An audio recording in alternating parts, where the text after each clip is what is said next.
Olá, aqui é a Simone e eu vou gravar para vocês esse vídeo para a gente poder tentar esclarecer qualquer dúvida possível que ainda fique. A semana 1, a mudança de estado físico da matéria, nós já havíamos tido essa aula e vai ficar como uma revisão. Então, no final desse estudo, você tem que ser capaz de compreender os estados físicos da matéria e entender como que o consumo sustentável de materiais pode influenciar na nossa vida. Bom, estados físicos da matéria. Eu tenho aqui o sólido, o líquido e o gasoso. Bom, a passagem do estado sólido para o estado líquido, nós vamos dar o nome de fusão. A passagem do estado líquido para o estado gasoso, nós daremos o nome de vaporização. A vaporização ainda tem outras classificações. O que é vaporização? Simplesmente passagem do líquido para o gasoso. Mas a gente pode falar de evaporação. O que é evaporação? É quando essa passagem, essa vaporização, ela acontece sem influência, sem aumentar a temperatura. Ela acontece naturalmente, não com a temperatura ambiente. E temos a ebulição, que é o que está acontecendo aqui nessa panela. Quando você coloca calor e você vai romper essas ligações de uma molécula de água com outra, e vai mudar o estado de agregação dessas moléculas, e aí ela passa do estado líquido para o estado de vapor, ajudada por uma fonte de calor. Aqui no caso é a ebulição. A passagem do estado gasoso para o estado líquido, nós vamos chamar de condensação ou de liquefação. A passagem do estado líquido para o estado sólido, solidificação.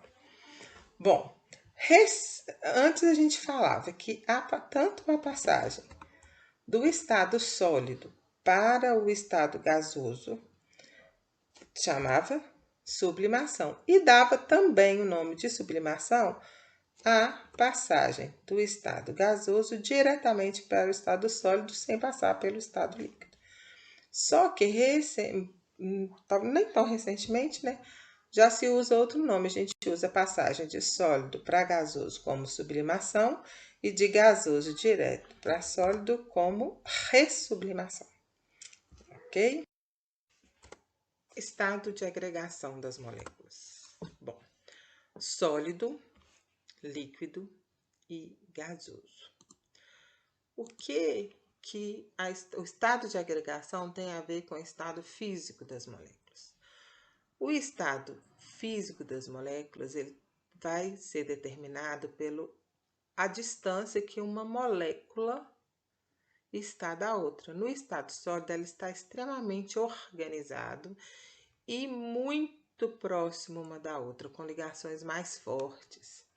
No estado líquido, essa organização já é muito menor do que no estado sólido, as moléculas já estão mais distantes uma das outras. E no estado gasoso, bem mais fracas essas ligações e as moléculas estão distantes mesmo uma das outras. Bom, para que uma matéria passe, esse aqui no caso do estado sólido para o estado gasoso, ela vai ter que absorver calor. Ou seja, a sua temperatura tem que aumentar e ela vai esquentar. Esse também é chamado de processo endotérmico. Endo, dentro, térmico, de temperatura. Então, ela vai colocar calor para dentro, vai absorver calor. O processo contrário, passando do gasoso para o sólido, ela vai ter que liberar calor. Se está mais quente, vai para o mais frio. Imagina que isso aqui é água, vapor de água, água líquida e gelo, água sólida. Então, para ela ir de vapor de água até água sólida, o gelo, ela vai ter que liberar calor, ou seja, diminuir a temperatura e esfriar. Esse processo é chamado exotérmico, que nós vamos ver mais detalhado nas próximas aulas também. Bom, Aqui eu coloquei uma tabela falando da forma e do volume dessas substâncias nos estados físicos. Então, por exemplo, no sólido, qualquer substância no estado sólido, ela vai ter forma e volume constante. Se eu tiver uma pedra de gelo e eu colocá-la no prato, ela vai continuar com a mesma forma e ocupando o mesmo espaço, que é o caso do volume. Se eu colocar dentro de um copo, a forma continua a mesma, o volume também continua o mesmo. Então, no sólido sempre vai ter forma e volume constantes. No estado líquido, como essas ligações são mais frágeis e elas estão um pouco mais distantes, as moléculas, eu vou ter forma variável. O volume vai ser constante. Se eu não aumentei a quantidade de líquido que eu tenho, o volume vai ser constante. Mas a forma, ela vai ser variável. Se eu colocar no copo, ela vai ter o formato do copo. Se eu colocar no prato, ela vai ter o formato de um prato. No estado gasoso, tanto a forma quanto o volume são variáveis, porque o gás ele ocupa todo o espaço, então ele aumenta o volume, né? Então o volume dele muda. E a forma também, ele vai ocupar o espaço, então ele não tem uma forma correta, né? Constante, ele vai ser. Bom, agora eu vou falar para vocês de ponto de fusão e ponto de ebulição. O que é ponto de fusão? Ponto de fusão é a temperatura onde eu encontro uma substância no seu limite máximo entre sólido e líquido ou líquido para sólido. É aquela temperatura onde ela, como se ela estiver no estado líquido, ela começa a se solidificar, ou se ela estiver no estado sólido, ela começa a se liquefazer, a fundir. E o ponto de ebulição é esse mesmo limite entre o líquido e o gasoso, ok? Ou gasoso e líquido. Aqui eu coloquei o ponto de fusão e de ebulição da água, né? Então, vamos lá. Qual que é o ponto de fusão da água? 0 graus. Qual que é o ponto de ebulição da água? 100 graus. Ou seja, a água a 0 graus, se eu tiver água líquida que for colocando para resfriar, quando ela chegar a 0 graus, ela vai começar a solidificar. E ela vai ficar essa temperatura até solidificar tudo. Solidificou tudo, aí ela começa a diminuir a temperatura. A mesma coisa se ela tiver, eu tirar um gelo da geladeira e colocar do lado de fora na minha bancada da cozinha. Lá na geladeira ele tá a menos 5 graus, vamos fazer assim. Aí eu coloco no congelador, aí eu coloco em cima da bancada. Quando esse menos 5 chegar a 0 graus, ele começa a derreter. E se eu for lá e medir até a última pedrinha de gelo, ele ainda continua a 0 graus, até passar todo pro líquido. Da mesma forma acontece passando do líquido para o gasoso ou do gasoso para o líquido, que é o ponto de ebulição a 100 graus. Se eu chegar para você e falar qual que é o estado físico da água a menos 2, se 0 está aqui, pensando que isso aqui é uma reta numérica, aqui vai ser menos 1, menos 2, vai estar aqui. Então, ela vai estar no estado sólido. A 102, 102 vai estar aqui. Então, vai estar no estado gasoso. A 30 vai estar entre 0 e 100, vai estar aqui. Então, vai estar no estado líquido. E a gente usa essa reta sempre para identificar estados de qualquer outra substância, ok? Para facilitar.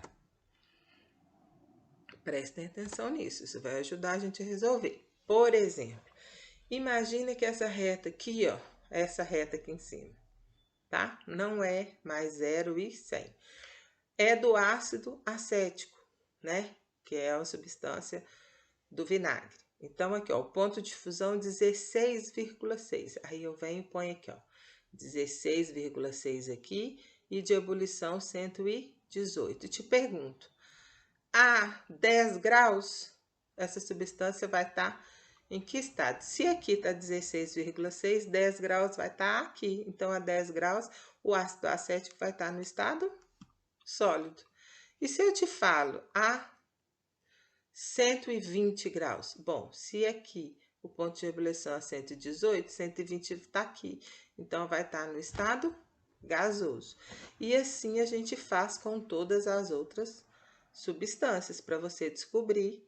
Por exemplo, se for amônia no ponto de fusão, você vai pôr menos 78 aqui e menos 33 aqui. E vai analisar as temperaturas que foram te dadas para tentar resolver possivelmente um exercício que estiver pedindo. Ok? Fusão e solidificação. Bom, a solidificação ela é o processo inverso da fusão, né? A fusão é a passagem do estado sólido para o estado líquido e a solidificação é a passagem do estado líquido para o estado sólido, né? Então, a gente vai considerar uma substância líquida que esteja cedendo calor. Se ela está cedendo calor, a temperatura está diminuindo, né? Ela está perdendo calor, a temperatura está diminuindo, assim como o estado de movimento das moléculas. Se a temperatura está diminuindo, essas moléculas estão chegando mais perto uma das outras, então elas estão se movimentando menos porque o espaço entre elas está diminuindo.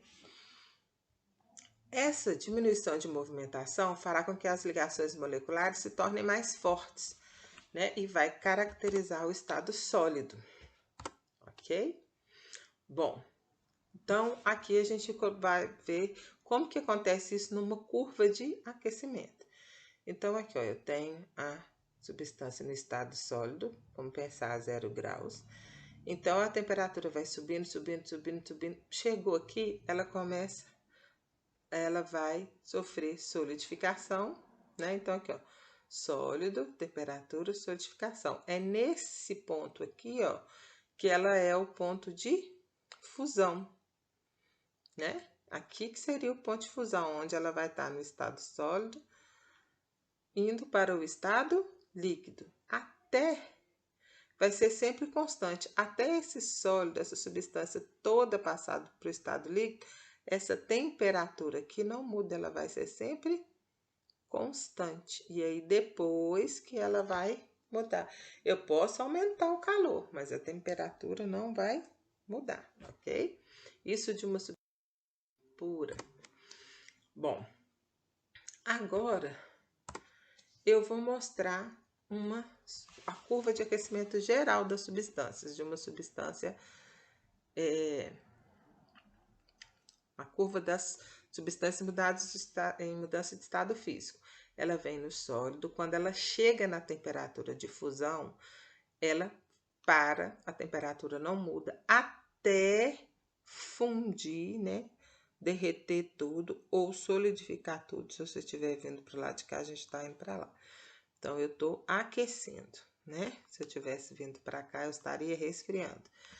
Então, chegou aqui, a temperatura vai permanecer constante até toda essa substância passar do estado sólido para o estado líquido. Depois que tiver tudo líquido, a temperatura começa a subir de novo até chegar no ponto de ebulição, aonde ela permanece constante até esse líquido todo virar gás, e aí depois a temperatura volta a subir. Então, aqui é ponto de fusão, aqui ponto de ebulição.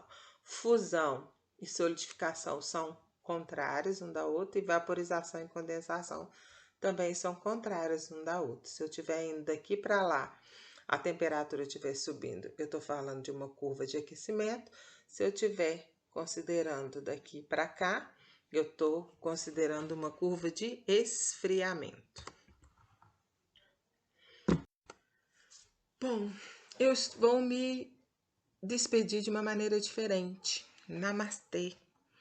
Porque, devido ao nosso distanciamento, nós não teremos que mudar nosso comportamento.